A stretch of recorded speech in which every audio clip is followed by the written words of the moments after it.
नमस्कार, मैं डॉक्टर राकेश पाठक। देश में 5 राज्यों के विधानसभा चुनाव का ऐलान हो गया है। तारीखों की घोषणा हो गई है और इन 5 में से एक बेहद अहम राज्य है मध्य प्रदेश। मध्य प्रदेश यानी राष्ट्रीय स्वयंसेवक संघ की अपनी प्रयोगशाला।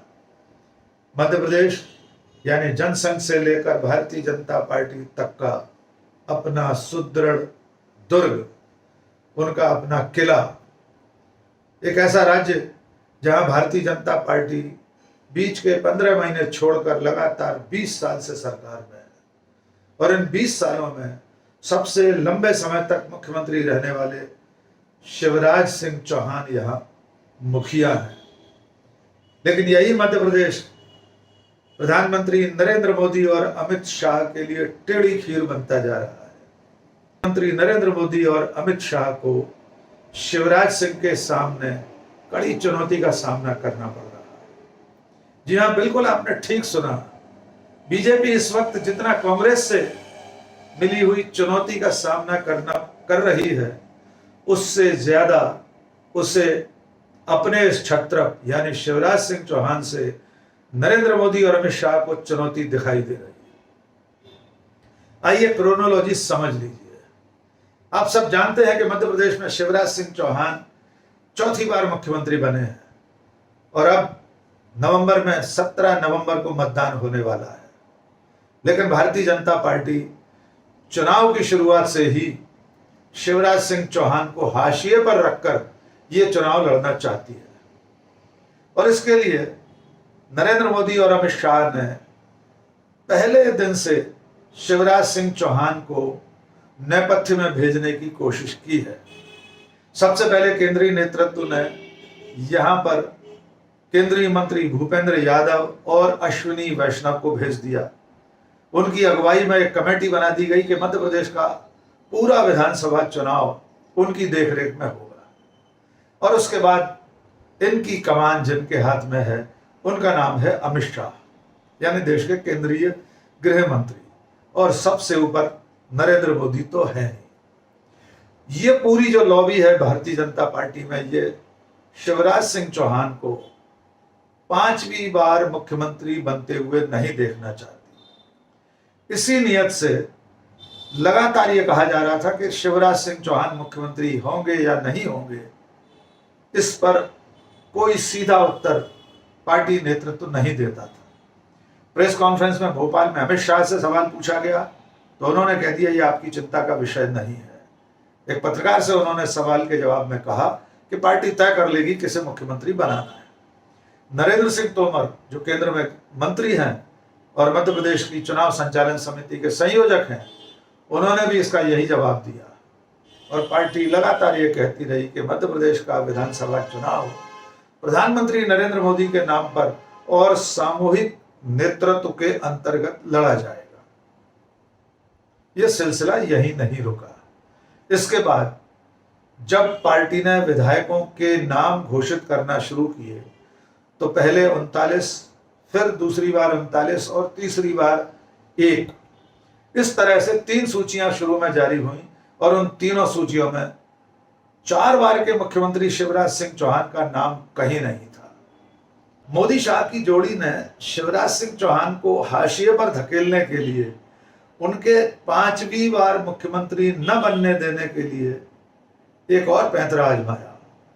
वो पैंतरा था सांसदों को, केंद्रीय मंत्रियों को विधानसभा चुनाव लड़ाने का। 7 सांसद अलग अलग सीटों से अलग अलग क्षेत्रों में विधानसभा चुनाव लड़ाने के लिए उतार दिए गए और इनमें 3 केंद्रीय मंत्री हैं, नरेंद्र सिंह तोमर, फग्गन सिंह कुलस्ते और प्रहलाद पटेल। एक तरह से पार्टी यह संदेश देने की कोशिश कर रही है कि शिवराज सिंह चौहान को बहुमत मिलने पर भी शायद मुख्यमंत्री न बनाया जाए।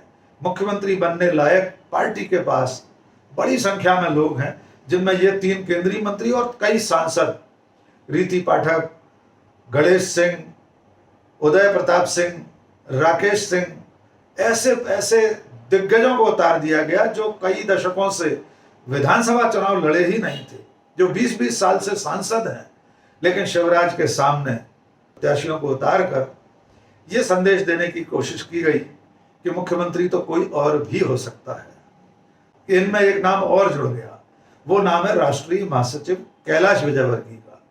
कैलाश विजयवर्गीय को भी इंदौर की एक सीट से विधायक के लिए उतार दिया गया है मैदान में।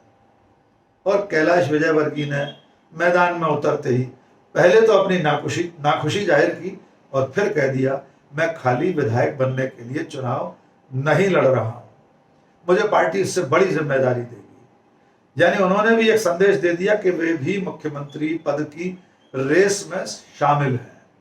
और एक और प्रत्याशी मुख्यमंत्री बनने की दौड़ में शामिल हो गए हैं, वे हैं खुद शिवराज सिंह चौहान के मंत्रिमंडल में उनके सहयोगी गोपाल भार्गव।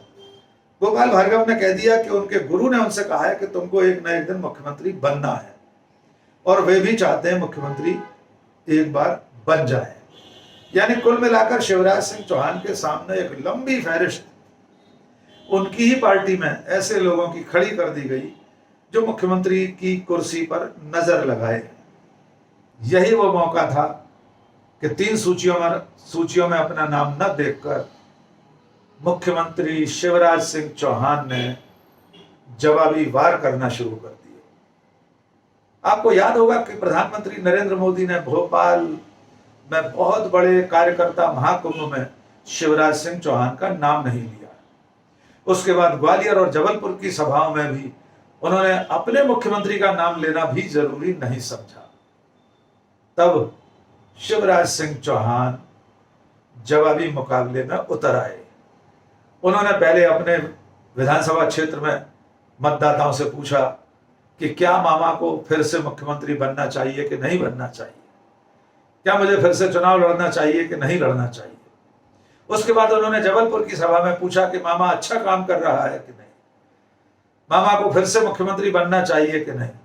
और सबसे खतरनाक सवाल जो शिवराज सिंह चौहान ने पूछा वो ये था कि उन्होंने प्रधानमंत्री नरेंद्र मोदी की मौजूदगी में सीधा सवाल पूछ लिया कि नरेंद्र मोदी जी को फिर से प्रधानमंत्री बनना चाहिए कि नहीं बनना चाहिए।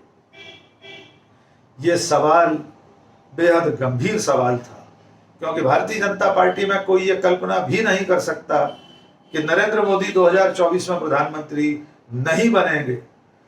स्वयं प्रधानमंत्री लाल किले की प्राचीर से 15 अगस्त को कह चुके हैं कि अगली बार भी वे ही 15 अगस्त को लाल किले की प्राचीर से देश को संबोधित करेंगे। ऐसे में शिवराज सिंह चौहान का जनता से यह पूछना मोदी जी को फिर से पीएम बनना चाहिए कि नहीं, यह बेहद तीखा प्रत्युत्तर था।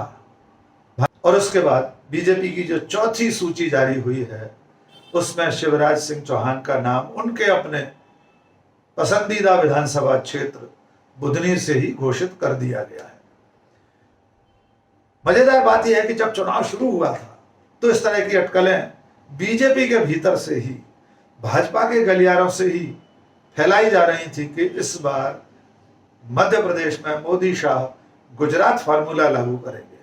गुजरात फार्मूला यानी बड़ी संख्या में लोगों के टिकट काटना। आपको याद होगा कि पिछले साल गुजरात के विधानसभा चुनाव में मुख्यमंत्री विजय रूपाणी, उप मुख्यमंत्री नितिन पटेल और 1 दर्जन और 8 मंत्रियों के टिकट काटे गए थे।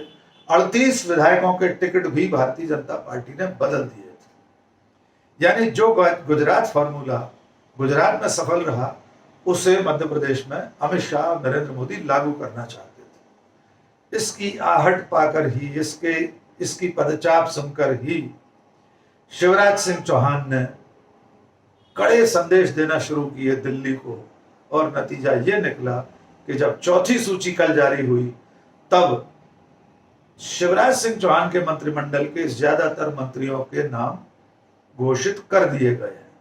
4 सूचियों में शिवराज मंत्रिमंडल के 24 मंत्रियों को टिकट दोबारा मिल चुका है और अब तक इन 4 सूचियों में तमाम विधायक भी टिकट फिर से हासिल कर चुके हैं। 3 विधायकों के टिकट अभी तक कटे हैं। एक केदारनाथ शुक्ला सीधी से, मैयर से नारायण त्रिपाठी और जालम सिंह पटेल, उनके बड़े भाई प्रहलाद पटेल को जो कि केंद्र में मंत्री हैं, उन्हें टिकट वहां से दिया गया है। तो कुल मिलाकर शिवराज सिंह चौहान के शिव तांडव से मोदी शाह बैकफुट पर आ गए और जो कोशिश हो रही थी कि गुजरात फॉर्मूला मध्य प्रदेश में लागू करके बड़ी संख्या में मंत्रियों के और विधायकों के टिकट काट दिए जाएं, वैसा करने में मोदी और शाह अब तक विफल रहे हैं। अभी थोड़ी सी संख्या और बाकी है मंत्रियों की और बड़ी संख्या विधायकों की शेष है जिनके टिकट तय होना है, क्योंकि अब तक बीजेपी ने 136 सीटों पर अपने प्रत्याशियों के नामों का ऐलान किया है। कुल 230 विधायकों की विधानसभा क्षेत्रों की विधानसभा है मध्य प्रदेश। लेकिन आज की तारीख में शिवराज सिंह चौहान के तेवरों को देखकर मोदी शाह शायद सहम गए हैं, इसलिए गुजरात फॉर्मूला मध्य प्रदेश पर लागू नहीं किया जा सका है। तो कुल मिलाकर अगली सूचियों में देखना होगा कि पार्टी कितने मंत्रियों के टिकट सचमुच काट पाती है, कितने विधायकों के टिकट काट पाती है। लेकिन फिलहाल इस चौथी सूची को देखकर यह कहा जा सकता है कि शिवराज सिंह चौहान के तेवरों से नरेंद्र मोदी और अमित शाह फिलहाल बैकफुट पर दिखाई दे रहे हैं। और आखिर में एक छोटी सी अपील कि अगर आपने हमारा चैनल अब तक सब्सक्राइब नहीं किया है तो फौरन सब्सक्राइब कर लीजिए। कमेंट करके बताइए ये वीडियो आपको कैसा लगा, दोस्तों और शुभचिंतकों के बीच में साझा कीजिए। आज बस इतना ही। बहुत बहुत शुक्रिया। जय हिंद।